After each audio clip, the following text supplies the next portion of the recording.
Hola, en este video vamos a desarrollar algunos ejercicios de la prueba 1, sección A, de la asignatura de Matemática, Análisis y Enfoques, nivel medio. Ejercicio número 1. Nos entregan un triángulo ABC, nos entregan algunas medidas, el segmento AB, por ejemplo, señalan que mide 6 y el segmento AC nos señalan que mide 8. En la pregunta A dicen, sabiendo que el coseno del ángulo en A es 5 sextos, halle el seno del ángulo en A, que por cierto es el ángulo que se genera acá. Entonces, ¿cómo vamos a encontrar el seno de A? Lo que podemos hacer es aplicar la identidad trigonométrica fundamental, es decir, coseno al cuadrado de A más seno al cuadrado de A debe ser 1. ¿Qué valores tenemos nosotros en este ejercicio en particular? Sabemos que el coseno de A vale 5 sextos.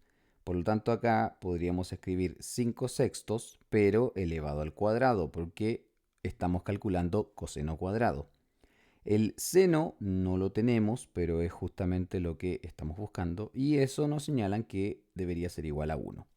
Podemos desarrollar 5 sextos elevado al cuadrado, y eso va a dar como resultado 25 sobre 36.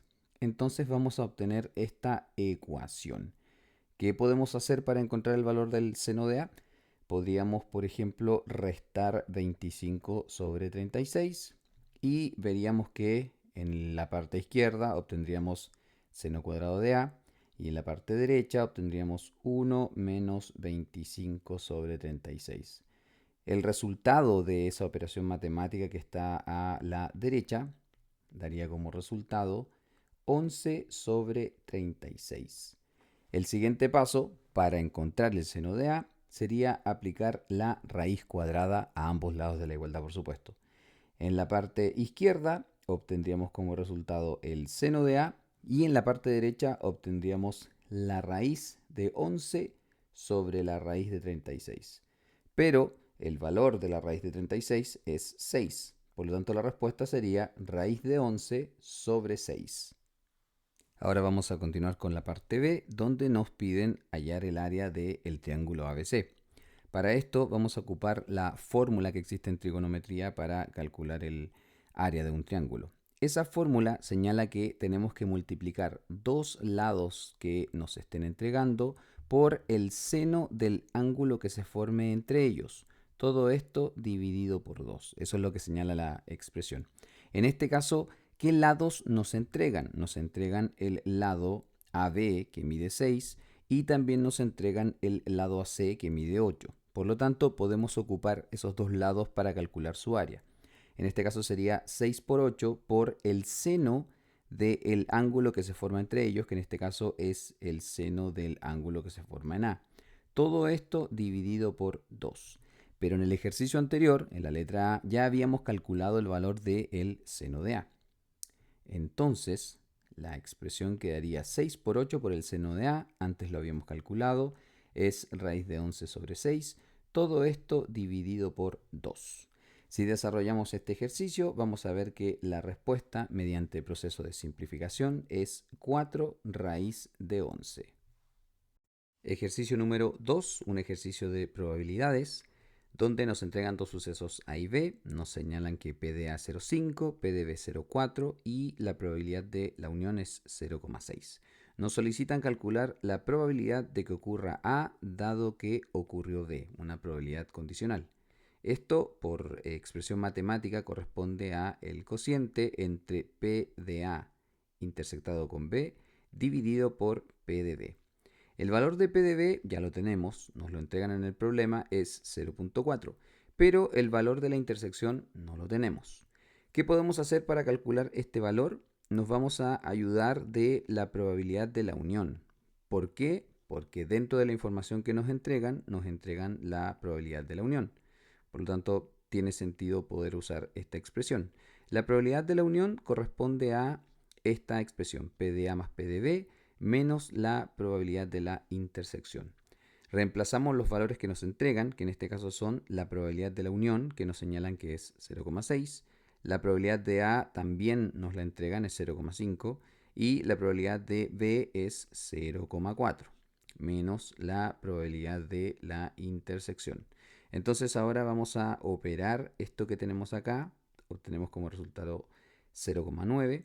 Hacemos los despejes respectivos dentro de esta ecuación y vamos a llegar a que la probabilidad de que ocurra A y B es 0,3.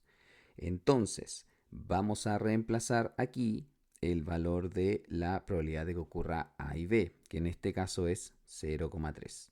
Por lo tanto, ahora que queremos calcular la probabilidad condicional, simplemente sería hacer esta división. Es 0,3 dividido por 0,4.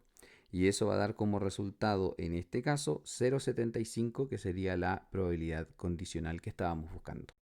Ejercicio número 3. Tenemos que mostrar que la expresión que tenemos acá en la izquierda corresponde a 8n cuadrado más 2. Para ello vamos a seguir procedimientos matemáticos para desarrollar la expresión que tenemos en la izquierda e intentar conseguir la expresión que está en la derecha. Entonces tengo acá los dos binomios, están elevados al cuadrado. Lo primero que deberíamos hacer sería elevar al cuadrado justamente y obtendríamos lo siguiente. Primer término al cuadrado menos el doble del primer término por el segundo más el segundo término al cuadrado. En el siguiente paréntesis, misma situación, primer término al cuadrado más, en este caso, el doble del primero por el segundo más el segundo término al cuadrado. Ahora podemos juntar términos semejantes. Vemos que 4n cuadrado junto a 4n cuadrado da como resultado 8n cuadrado. También podemos juntar 4n negativo con 4n positivo y eso da como resultado 0. Y finalmente podemos juntar el número 1 con el número 1 y eso da como resultado 2. Por lo tanto, pudimos demostrar que efectivamente la expresión se cumple. En la letra B nos piden demostrar que, voy a ir anotando a medida que leo, la suma, voy a anotar acá la suma de los cuadrados, o sea, voy a tener una suma de números que van a ir elevados al cuadrado, la suma de los cuadrados de dos números enteros impares consecutivos.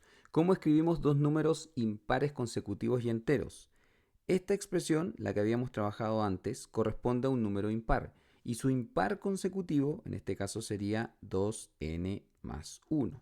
Por supuesto que no es el único caso, podríamos poner 2n más 3 y 2n más 5, por ejemplo. Hay muchos casos, pero voy a recurrir al anterior, ya que me están señalando en la información a partir de lo anterior. Eso es un buen indicio de que podría utilizar la información anterior.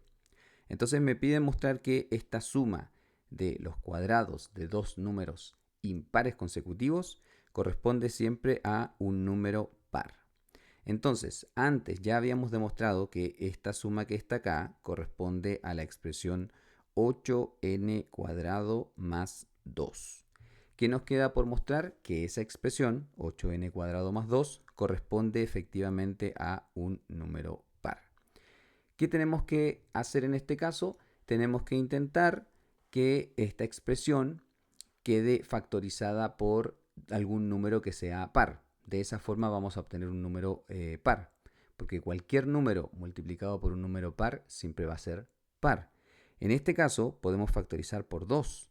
Podemos factorizar diciendo 2 por 4n cuadrado más 1. Como pudimos factorizar por 2, podemos ver de inmediato que esta expresión efectivamente corresponde a un número par. Si no queda muy clara esta idea, piénsenlo de la siguiente forma. Este número 2 tiene que multiplicar a la expresión que tengo acá en el paréntesis.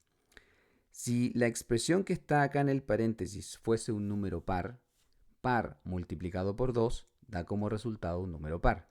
Si la expresión que estuviese acá en el paréntesis fuese un número impar, cualquier número impar multiplicado por 2 va a ser también un número par. Por lo tanto, estamos demostrando acá, al factorizar por 2, que esta expresión efectivamente es un número par. Ejercicio número 4. Nos entregan f' de x y nos piden determinar cuánto vale f de x. Para lograr esto vamos a integrar la función f' de x, es decir, vamos a integrar 8x sobre la raíz de 2x cuadrado más 1 respecto de x. Para poder resolver esa integral vamos a ocupar la variable auxiliar u. En este caso vamos a definir u como 2x cuadrado más 1. Siempre que trabajamos con variable auxiliar, la idea es derivar esta función u y obtener la otra función que vemos dentro de la integral, en este caso 8x. Vamos a derivar y ver si efectivamente obtenemos 8x o si hay que hacer algún arreglo para coincidir con 8x. Entonces en este caso vamos a derivar la función u con respecto a x. La derivada de 2x cuadrado es 4x y la derivada de 1 es 0. Por lo tanto, la derivada en este caso fue 4x, no 8x. Pero podemos hacer un arreglo para intentar llegar a ese 8x. ¿Qué es lo que vamos a hacer en este caso? Vamos a multiplicar por 2. Si multiplicamos por 2, obtenemos 2 veces du a dx es igual a 4 por 2, que sería 8x. Entonces ahora vamos a obtener que 2 veces du es igual a 8x por dx. Entonces, mirando la integral que tenemos, sabemos que acá arriba tenemos 8x por dx. Pero acabamos de conseguir que 8x por dx es lo mismo que 2 du. Por lo tanto, vamos a hacer el reemplazo considerando esa situación. Nos quedaría entonces la integral. Sabemos que 8x por dx es 2 veces du dividido por la raíz de u. Estoy haciendo el cambio, por cierto, de esta expresión. Este u que está acá corresponde a 2x cuadrado más 1, que es la sustitución que habíamos hecho en un comienzo. Por lo tanto, nuestro problema ahora se limita a calcular la integral, esta integral que tenemos acá, la integral de 2 sobre raíz de u respecto de u. Y para lograr eso vamos a desarrollarlo de la siguiente manera. Vamos a escribir entonces la integral. La u bajo raíz lo vamos a escribir como u elevado a 1 medio. Y esa expresión que está en el denominador podríamos escribirla en el numerador con exponente negativo. Entonces tendríamos que integrar esto. ¿Cómo lo integramos? Voy a poner acá al lado un ejemplo un poco más simple porque tenemos acá fracción y negativa. Pero en general, si tuviésemos u elevado a 5, por ejemplo, su integral sería u elevado a 6. Sumamos un número al exponente y dividimos por ese mismo número. Eso es lo que vamos a hacer acá, pero con números un poco más complicados. Entonces, si integramos esto, el número 2 queda ahí acompañando. Menos 1 medio más 1 da como resultado 1 medio positivo. Y ese 1 medio positivo tenemos que escribirlo en el denominador. Esa es la forma en la cual integramos. Todo esto más la constante c. Esta expresión de acá, mediante matemática básica, digamos, podríamos escribirla como 4 multiplicado por u elevado a 1 medio más c. Pero u elevado a 1 medio es lo mismo que la raíz de u. Por lo tanto, el valor que obtenemos es este.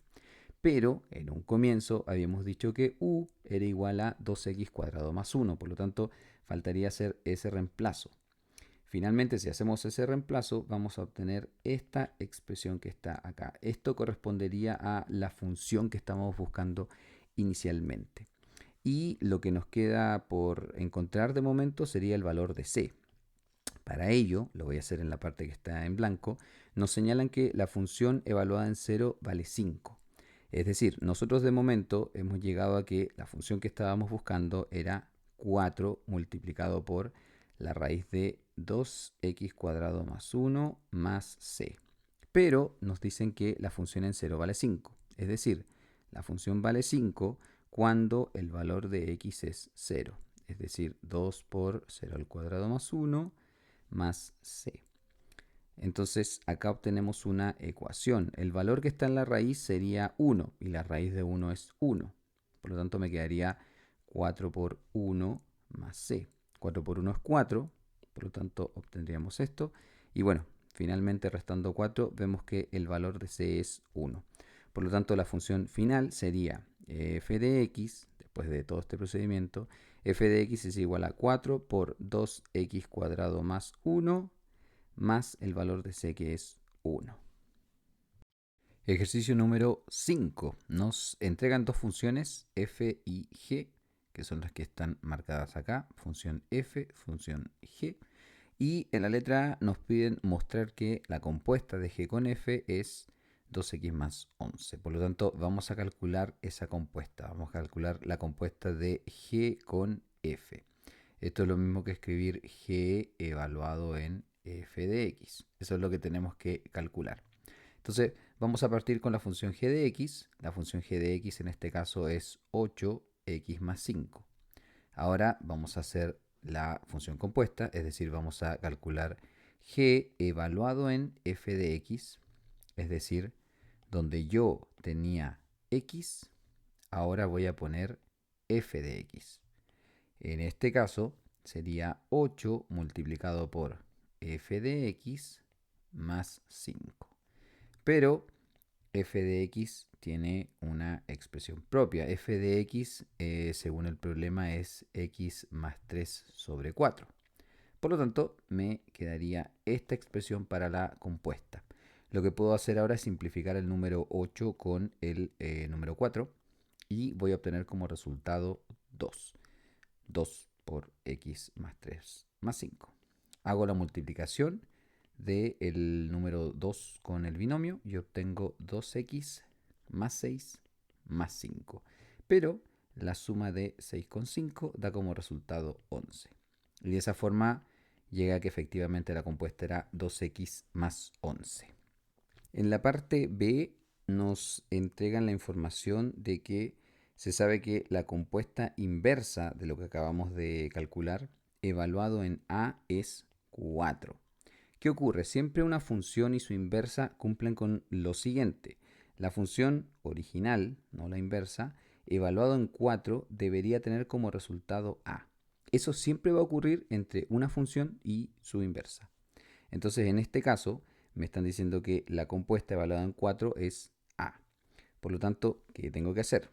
Lo voy a hacer acá en el sector izquierdo.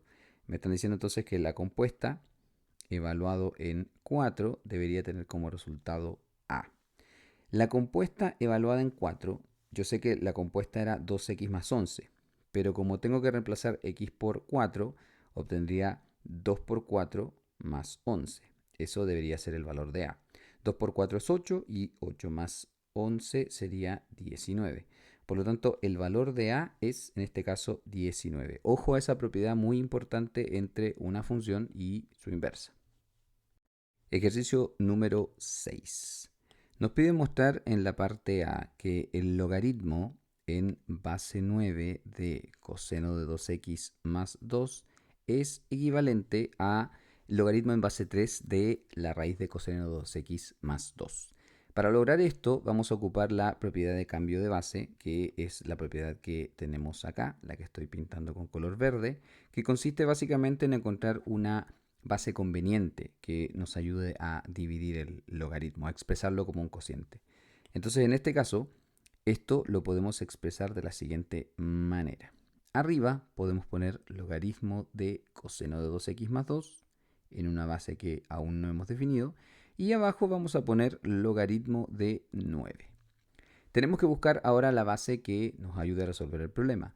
Podemos ver que abajo nos serviría bastante tener logaritmo en base 3, porque 3 al cuadrado es 9. Y además, porque nos están pidiendo demostrar que el logaritmo se puede escribir en base 3. Por lo tanto, dados esos dos argumentos, tiene bastante sentido ocupar logaritmo en base 3. Entonces, ¿qué ocurriría? En este caso, lo que tengo en el denominador tiene como resultado 2. Y lo que tengo en el numerador, bueno, me queda exactamente igual, es decir, coseno de 2x más 2.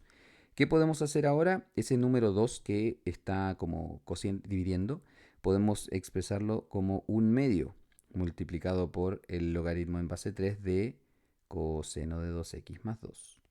¿Qué ocurre? Otra propiedad del logaritmo. Un número que está multiplicando un logaritmo puede ser escrito como exponente del argumento. Es decir, esto que está acá podríamos escribirlo como logaritmo en base 3 de coseno de 2x más 2 elevado a un medio. Pero ¿qué ocurre? Toda expresión que está elevada a un medio representa realmente la raíz cuadrada. Entonces en este caso podría ser logaritmo en base 3 de la raíz cuadrada de coseno más 2. Por lo tanto, A través de propiedades de logaritmo logramos demostrar lo que nos estaban pidiendo en la letra A.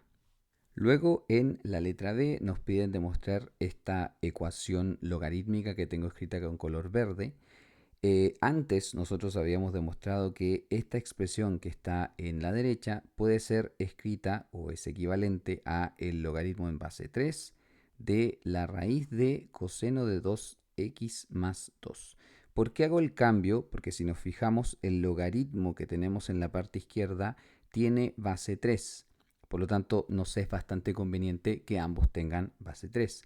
Porque ahora podemos igualar los argumentos, es decir, podemos decir que 2 veces el seno de x corresponde a el coseno de 2x más 2 bajo raíz. Ahora tenemos que resolver esta ecuación. ¿Qué podemos hacer? Podríamos elevar al cuadrado. En tal caso, si elevamos al cuadrado, en la parte izquierda obtendríamos 4 seno cuadrado de x y en la parte derecha obtendríamos coseno de 2x más 2. Ahora, una ecuación trigonométrica es conveniente resolverla teniendo la misma función trigonométrica. Si nos damos cuenta, acá tenemos seno y coseno. Vamos a tener que hacer un cambio para poder dejar todo como seno o como coseno. Para ello nos vamos a apoyar en esta propiedad que está acá. Más que propiedad es una igualdad, que se trata del ángulo doble. El coseno de 2 veces un ángulo se puede escribir de esas 3 formas que están allí. En este caso vamos a ocupar una en particular, que es esta que voy a pintar con color rojo. Esta expresión de acá es la que vamos a ocupar para hacer el reemplazo. Entonces, si hacemos el reemplazo en la izquierda, vamos a seguir teniendo 4 veces el seno al cuadrado, pero en la derecha, donde dice coseno de 2x, vamos a reemplazar por 1 menos 2 veces el seno al cuadrado de x y más 2. Ahora sí tenemos una ecuación que solamente depende de seno. Vamos a juntar los senos en la parte izquierda, sumando 2 seno cuadrado. Entonces vamos a obtener 6 seno cuadrado de x y además vamos a juntar el número 1 con el número 2, obteniendo 3. Ahora vamos a dividir por 6, obteniendo que el seno cuadrado de x es 3 sextos. Eso simplificado es 1 medio. Por lo tanto, seno cuadrado de x corresponde a 1 medio. Para poder obtener el seno finalmente, vamos a aplicar la raíz cuadrada. Y vamos a ver que la respuesta es que el seno de x es igual a 1 sobre raíz de 2. Por lo tanto, el valor de x en este caso sería 45 grados, que es lo mismo que pi cuartos. Tenemos que ver, ¿por qué este valor es 45 pi cuarto? Porque si calculamos el seno de 45 o el seno de pi cuarto, la respuesta es 1 sobre raíz de 2. Tenemos que ver ahora si esta es la única solución. Veamos que la ecuación la estamos trabajando entre 0 y pi medios, entre 0 y 90. Por lo tanto, esta solución, 45 grados, tiene sentido. Pero veamos si hay otras.